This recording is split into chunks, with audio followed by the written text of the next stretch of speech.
Darío Delgado Cura tiene sobre sus hombros la responsabilidad de dirigir al órgano que en Cuba tiene entre sus cometidos atender y defender los derechos de los ciudadanos. Ahora más cercana al pueblo, la Fiscalía General de la República responde cuestiones esenciales sobre la protección de los derechos humanos. Fiscal, ¿por qué para el Estado cubano desde el triunfo de la Revolución en 1959 es una prioridad la preservación y la defensa de los derechos de los ciudadanos?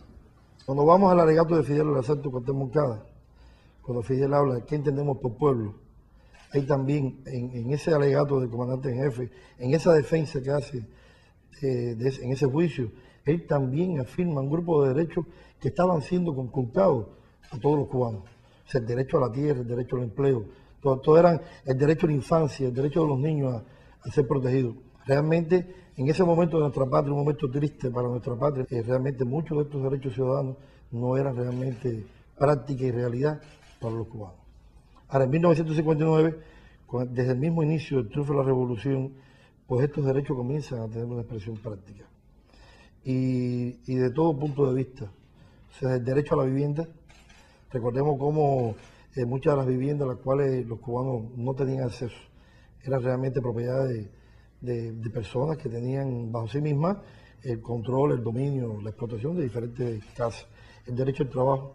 Y todos estos derechos a los cuales aspiraban los cubanos están recogidos en nuestra Constitución. Por eso ahorita se menciona la Constitución como la Carta Magna es el fundamento de los cubanos, pero además, ¿qué dice el preámbulo de nuestra Constitución? Dice las palabras de José Martí, que el derecho de los cubanos, la primera ley de los cubanos es el derecho al culto, a la dignidad, y entonces eso tiene una expresión en el resto de la Carta Magna. Me gustaría que se detuviera un momento en cuáles son esas instituciones que velan por la preservación de los derechos de los ciudadanos cubanos. En nuestro país la atención y la protección de los derechos ciudadanos está organizada de manera institucional. O sea, todos los organismos de nuestro país tienen oficinas de atención a la población y de atención a los ciudadanos. Vas a los gobiernos provinciales y municipales, ocurre otro tanto, pero vas al Partido Comunista de Cuba y vas al Consejo de Estado y también hay oficinas para atención a la población. Vas a la Asamblea Nacional del Poder Popular y también hay oficinas de atención a la población. Vas al sistema de tribunales y también se atiende a la población. Y entonces la Fiscalía, como tiene un mandato constitucional que es protección de los derechos ciudadanos, tenemos organizada la atención a los ciudadanos desde el municipio, desde la provincia, pasando por la provincia, hasta la nación. O sea, en la Fiscalía hay todo un sistema de atención y de protección de los derechos ciudadanos. Porque hay que distinguir bien las diferencias que tiene la atención a los ciudadanos y la protección de los derechos de los ciudadanos. O sea, usted puede ir a un lugar y ser atendido y sin embargo sus derechos no han sido debidamente protegidos. Porque usted tal vez ha escuchado, pero sin embargo el problema que usted plantea, la inquietud que usted tiene, aquello a lo que usted aspira solución, no encuentra solución. Tal vez en el intercambio mismo de palabras ya se resuelve el problema. Porque a veces es una inquietud que puede tener una solución con una explicación, con una orientación jurídica, con algo que esa persona escuche, que la pueda conducir entonces a los próximos pasos. Pero hay asuntos que tienen un nivel de complejidad superior, que entonces requiere que se tramite ese asunto. Y ahí es donde a veces ocurren los problemas. Y viene entonces el peloteo, o viene el manda a una persona para un lugar donde se originó el mismo problema, y entonces es donde no podemos acudir. ¿Cómo la Fiscalía vela cuando suceden estos conflictos entre operadores de la ley y personas que sienten que son vulnerados sus derechos? ¿Cómo opera la Fiscalía en ese sentido? El fiscal tiene mucha presencia y tiene un papel que jugar, está obligado por ley en estas cosas. Ahora, a veces las personas tienen inconformidades por otros operadores del derecho, por el abogado que los representa. No pocos casos, ha habido algunos casos donde la persona que está representada por un letrado está inconforme con la actuación del letrado.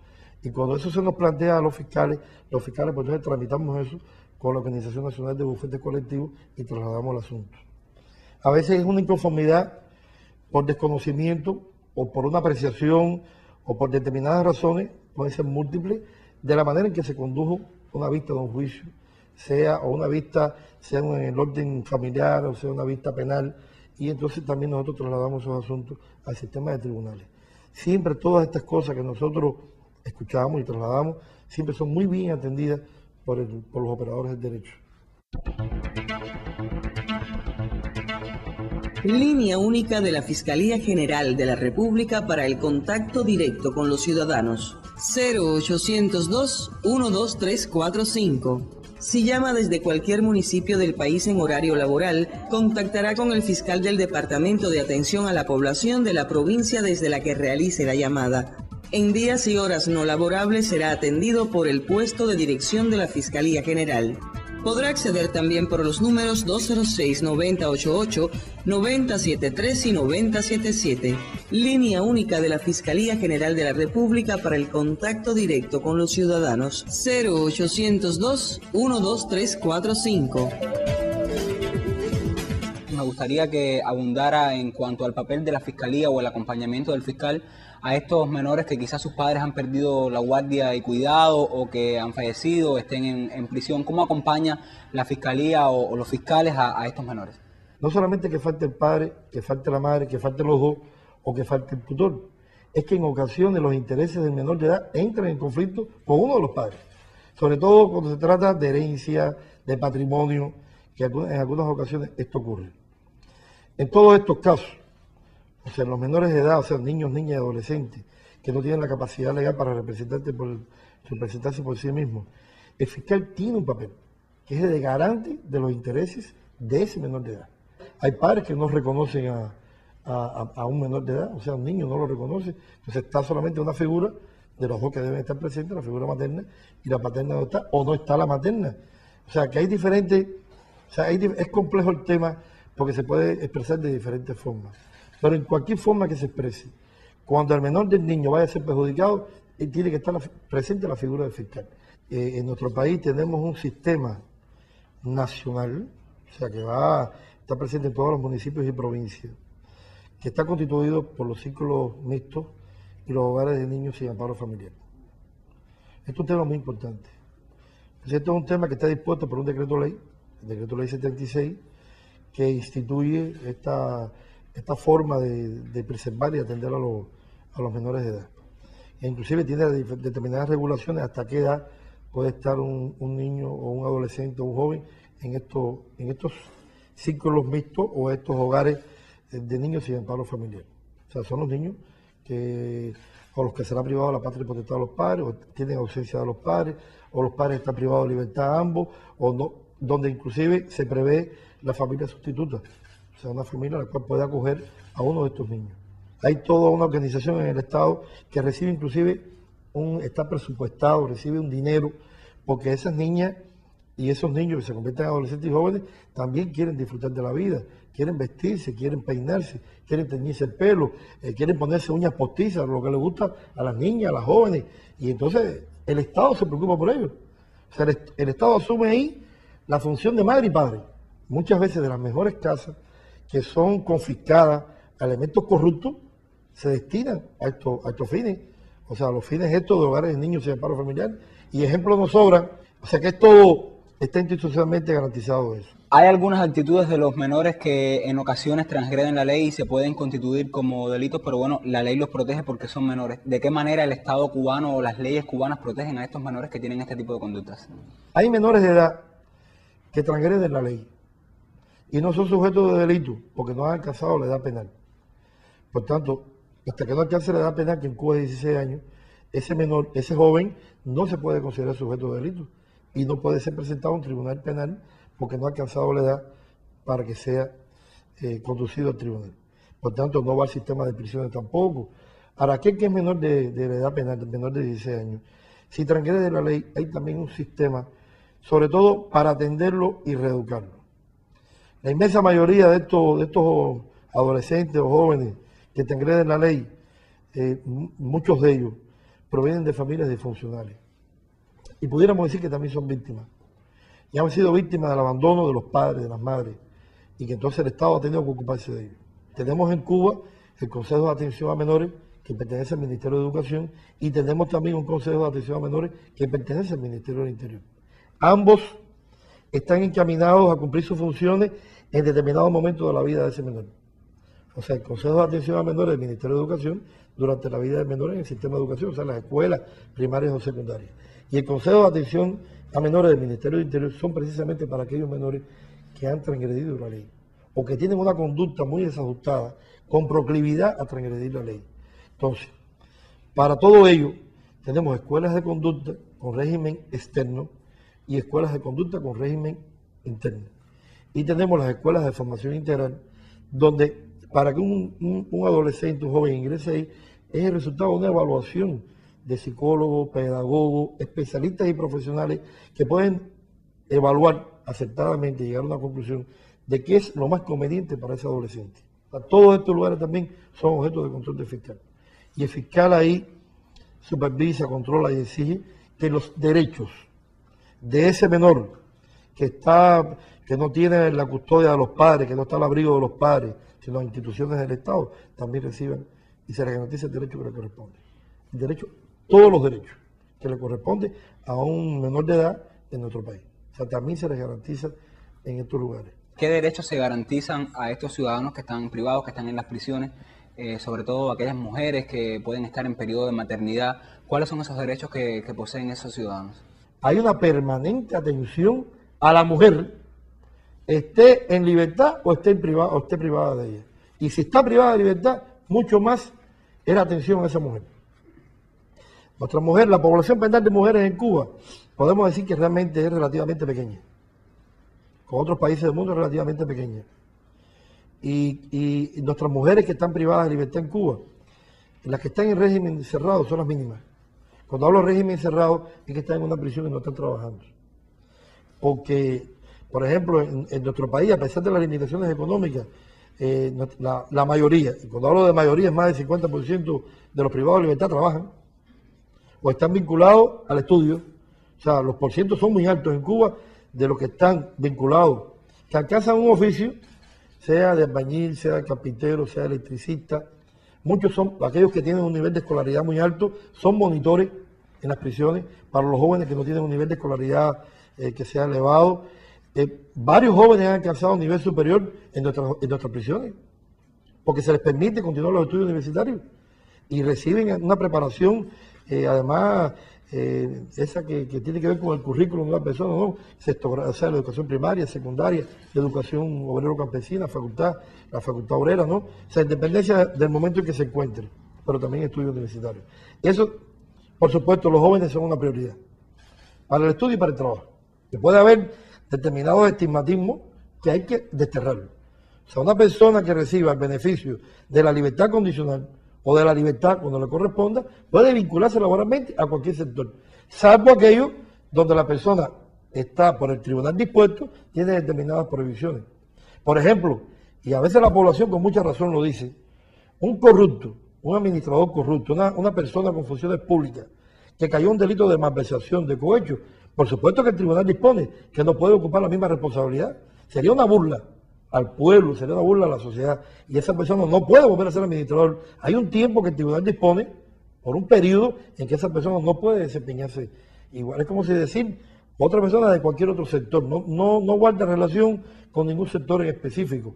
Puede ser cualquier profesional, puede ser cualquiera que desempeñe una responsabilidad X, que es incompatible con la sanción de la cual esa persona resultó, ¿no?, en un proceso anterior, y que no guarde relación. Ahora, tú me hablabas de las mujeres. Bueno, te explicaba que las mujeres son minoría en nuestro sistema penitenciario. Minoría importante, una minoría importante.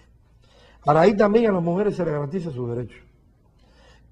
Bueno, no pocos de nosotros hemos ido a los hospitales y hemos visto a las internas limpiando hospitales, o sea, contribuyendo a garantizar la limpieza de nuestros hospitales. ¿Y qué cosa más hay que ayudar en eso? Y en otras actividades productivas, educativas. O sea, se preocupa el Estado porque nuestras mujeres reciban una vinculación laboral que les permita también mejorar el sustento de la familia y el propio. Hay un sistema de visitas en todas nuestras prisiones. Hay un sistema de pases para los privados de libertad. Pero además ahora hay pases especiales, pases excepcionales, para aquellos inclusive que no tienen el derecho normal, pero por una conducta, por una manera de actuar dentro del sistema penitenciario, se los otorga y se les lleva a la casa. Y la familia es responsable de que esa persona retorne y que su comportamiento ante la sociedad sea el adecuado. Ahora, hay mujeres nuestras que están privadas de libertad que en la prisión conciben una criatura como resultado de relaciones. Y en nuestras prisiones, tanto el hombre como la mujer pueden recibir visitas que se les denomina conyugal, o sea, donde sostiene o mantiene sus relaciones amorosas y sexuales con la pareja que tiene, ¿no? Y conciben. ahí hay un fruto de esa relación. Y ese fruto se cuida. Y a las mujeres que están embarazadas en prisión tienen un tratamiento diferenciado. Tienen además nuestras prisiones que están destinadas para ellos, tienen salas de embarazadas, tienen, después que se produce, o sea, el preparto se les asegura, el parto se les asegura y la atención y el vínculo de esa madre con ese bebé se asegura. Y están con el bebé durante un tiempo, el tiempo lógico, permisible, con el bebé a su cuidado. Que el bebé no está preso, porque cualquiera pudiera decir, no, son lugares especiales, como si fuera un círculo infantil, donde el niño no percibe dónde está, el niño percibe que está con su mamá. Y se garantiza la lactancia materna de la mamá con ese bebé, o sea, todo eso está asegurado. Pero además, debo decir que esa atención viene desde el proceso penal. Porque ya cuando está sancionada, ya está sancionada. Pero desde el mismo proceso penal hay una atención con la mujer. Nuestro sistema de prisiones está por encima de los estándares de muchos países y se observan las reglas que están dispuestas por Naciones Unidas para los privados de libertad, especialmente para nuestras mujeres, que es doloroso. Tener mujeres privadas de libertad es muy doloroso. Es muy doloroso y a veces no hay alternativa. Y yo creo que en esto tiene que pensar también el hombre y la mujer antes de incurrir en el delito. Porque hay muchas personas que no piensan en ello cuando malversan, cuando reciben una dádiva, cuando se apropian de lo que no es de él, no están pensando en las posibles consecuencias en caso de que sea descubierto y sancionado por el sistema de justicia penal. Puede haber algún caso, y debe haberlo, y ha habido, de alguna persona que haya sido sancionado y que no se haya correspondido con esa sanción con la responsabilidad. Pero debo decir que en Cuba además tenemos procedimientos especiales para aquellas personas que siendo la sanción firme, a instancia del abogado, a instancia del sancionado, a instancia del familiar o a instancia misma del Tribunal Supremo, de la Ministra de Justicia, del Fiscal General, pueden ser también promovidos procedimientos especiales de revisiones penales, donde en ocasiones la persona es beneficiada y resulta entonces modificada su sanción o, inclusive en algunos casos excepcionales, para algunos casos también han sido sueltos, aunque generalmente lo que regresa es al proceso penal inicial para revisar todo lo hecho. O sea que en Cuba, hasta después de firme la sanción, hasta después de firme, hay un procedimiento especial que es instado por la Ministra de Justicia, por el Presidente del Tribunal Supremo y por el Fiscal General. Y debo decirte que en los últimos tiempos la efectividad de este procedimiento es relativamente alta. O sea, de lo que se insta a lo que se da con lugar por el sistema, por el Tribunal Supremo, es elevado. O sea, es elevado, es alto, es alto. Cuba es un país que está cambiando, hay novedades en cuanto a la actualización del modelo económico, hay personas naturales que contratan, otras que son contratadas, se abre un camino a la inversión extranjera. ¿Qué retos le quedan a la Fiscalía General de la República, a las fiscalías en sentido general del país para proteger los derechos de los ciudadanos en el nuevo contexto económico del país? Nosotros hemos, desde el sexto Congreso del Partido y la primera Conferencia Nacional del Partido, identificamos de los 313 lineamientos y de los objetivos aprobados en la primera Conferencia Nacional, qué lineamientos y qué objetivos eran transversales a la labor de la Fiscalía. Se los identificamos. Debo decirte que eso, o sea, la identificación de los lineamientos del sexto Congreso y de los objetivos unidos a las recomendaciones que se nos hicieron por la Asamblea Nacional del Poder Popular, cuando rendimos cuenta en diciembre del 2011, que rindió cuenta el Tribunal y la Fiscalía, esas recomendaciones, más esos lineamientos, más esos objetivos, son el eje conductor de toda la labor de la Fiscalía. Nosotros en este año hemos estado evaluando sistemáticamente cómo hemos cumplido con esos lineamientos, cómo hemos cumplido con esos objetivos y cómo hemos cumplido con las recomendaciones de la Asamblea, que debo decirte que prácticamente todas las preguntas que me has hecho, todas guardan relación con lo que la Fiscalía está haciendo en función del cumplimiento de los lineamientos, de los objetivos y de las recomendaciones de la Asamblea Nacional. Inclusive lo último que me preguntaba de los privados de libertad es una de las recomendaciones de la Asamblea Nacional de Poder Popular. Cómo el papel de la Fiscalía tiene que incrementarse en el control de la atención a los privados de libertad, de las visitas integrales, de las visitas con otros segmentos, o sea, otros sectores, sea con salud pública, o sea, con las especialidades que puedan contribuir a una mejor supervisión de la Fiscalía en el trabajo de las prisiones. Ahora bien, todo el proceso de actualización del modelo económico ha ido acompañado de realmente un proceso legislativo muy amplio, sean de normas principales o normas complementarias. Y yo puedo decir que en su inmensa mayoría la Fiscalía ha sido consultada antes de emitir una de estas normas.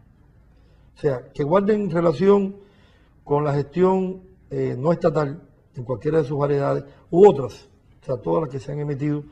Realmente la Fiscalía inclusive tiene representantes en muchos grupos de trabajo y subgrupos de trabajo que están creados en el país para la emisión de normas jurídicas o para la adopción de muchas de estas transformaciones. Realmente este proceso que se hizo de aprobación de lineamientos, que fue de una amplia democracia en todo el país, fue consultado a todo el pueblo, después ha tenido una continuidad desde el punto de vista también legislativo y con también una visión lo más multilateral posible. O sea, ninguna norma que se ha emitido acompañando las transformaciones económicas ha sido el fruto o resultado de alguien, sino ha sido el fruto y el resultado de una acción colectiva conducida por la Comisión de Implementación y controlada por la dirección de nuestro país, el partido y el Estado.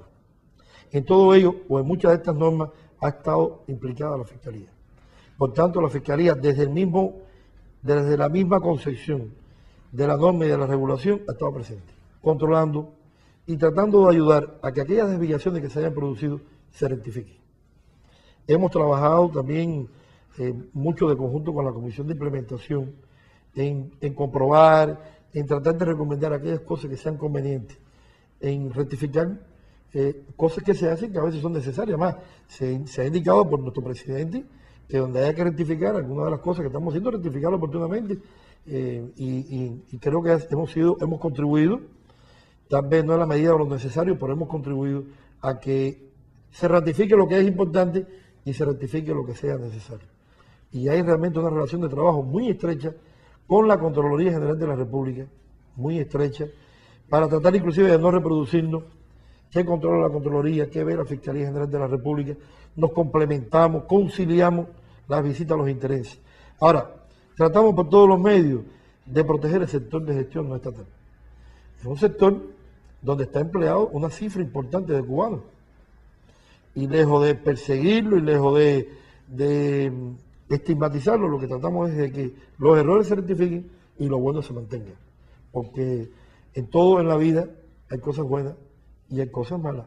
O sea, las buenas que se mantengan y las que sean negativas, que son las menos, se rectifiquen.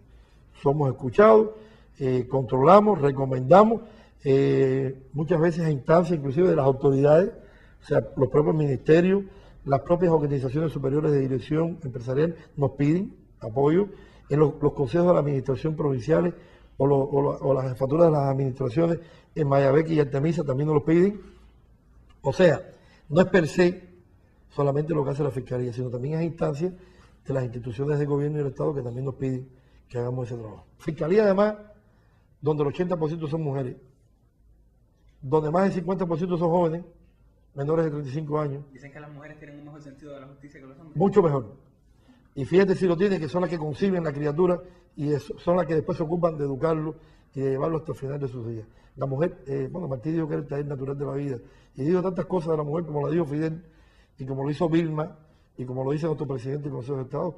Por tanto, nosotros una fortaleza del 80% de las mujeres que sean fiscales y que más del 50% sean jóvenes. Bueno, fiscal, gracias otra vez por su tiempo para la televisión cubana. Decía que es un escenario muy complejo como es el derecho de los ciudadanos. Gracias otra vez por su tiempo. Gracias a ustedes.